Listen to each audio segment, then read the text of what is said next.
T24 देख रहे हैं आप और मैं हूं आपसे ब्यूटी। अभी तक की बता दें आपको सबसे बड़ी खबर इस वक्त की सामने आ रही है। केंद्रीय शिक्षा मंत्री धर्मेंद्र प्रधान ने अपने पद से इस्तीफा दे दिया है। जी हां, सही सुना आपने, धर्मेंद्र प्रधान ने अपने पद से इस्तीफा दे दिया।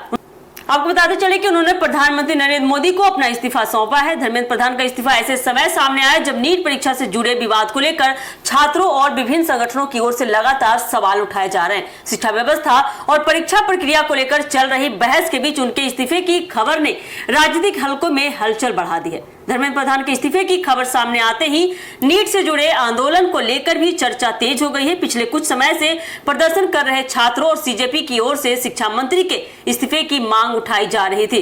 प्रदर्शनकारियों का इसको लेकर कहना था कि परीक्षा व्यवस्था से जुड़े विवाद को गंभीरता से लिया जाना चाहिए और छात्रों की शिकायतों पर सरकार को स्पष्ट जवाब भी देना चाहिए। इस्तीफे की खबर के बाद सीजेपी की ओर से इसे अपनी मांगों की दिशा में बड़ी उपलब्धि के तौर पर पेश किया गया है। संगठन की ओर से प्रतिक्रिया देते हुए कहा गया है कि हमने कर दिखाया। हालांकि धर्मेंद्र प्रधान के इस्तीफे को लेकर आंदोलन के दबाव का नतीजा बताना जल्दबाजी होगी। उनके इस्तीफे के पीछे बताए गए कारण और सरकार की ओर से आगे की आधिकारिक स्थिति भी महत्वपूर्ण होगी। धर्मेंद्र प्रधान ने प्रधानमंत्री को भेजे अपने पत्र में छात्रों और युवाओं के भविष्य को लेकर अपनी चिंता जाहिर की है। उन्होंने कहा कि देश के युवाओं का भविष्य सबसे महत्वपूर्ण है और मौजूदा परिस्थितियों में छात्रों को लंबे समय तक चलने वाले विवादों से बचाना जरूरी है। उन्होंने प्रधानमंत्री नरेंद्र मोदी के मार्गदर्शन और सहयोग के लिए आभार भी जताया।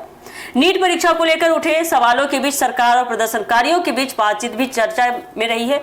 छात्रों की ओर से परीक्षा प्रक्रिया में पारदर्शिता, कथित अनियमितताओं की जांच और जिम्मेदार लोगों पर कार्रवाई जैसी मांगे उठाई जाती रही है। वहीं सरकार की ओर से भी परीक्षा व्यवस्था को बेहतर और अधिक पारदर्शी बनाने की बात कही जाती रही है। अब धर्मेंद्र प्रधान के इस्तीफे के बाद सबसे बड़ा सवाल यह है कि शिक्षा मंत्रालय की जिम्मेदारी आगे किसे दी जाएगी और नीट से जुड़े विवाद पर सरकार का अगला कदम क्या होगा। साथ ही यह भी देखना होगा कि सीजेपी और प्रदर्शन कर रहे छात्र अपनी बाकी मांगों को लेकर क्या रुख अपनाते हैं। क्या यह प्रदर्शन अब रुकेगा? फिलहाल इतना तो साफ है कि धर्मेंद्र प्रधान का इस्तीफा नीट विवाद के बीच एक महत्वपूर्ण राजनीतिक घटनाक्रम है। इतना बड़ा इस्तीफा देने के बाद बता दें कि मामले की दिशा क्या होगी और सरकार छात्रों की बाकी मांगों पर क्या फैसला लेती है। इस पर आने वाले समय में स्थिति और स्पष्ट होगी। हालांकि कई बड़े चैनल इस खबर को चला चुके हैं कि धर्मेंद्र प्रधान इस्तीफा दे चुके हैं, क्योंकि धर्मेंद्र प्रधान ने अपना इस्तीफा पत्र माननीय प्रधानमंत्री नरेंद्र मोदी को सौंपा है।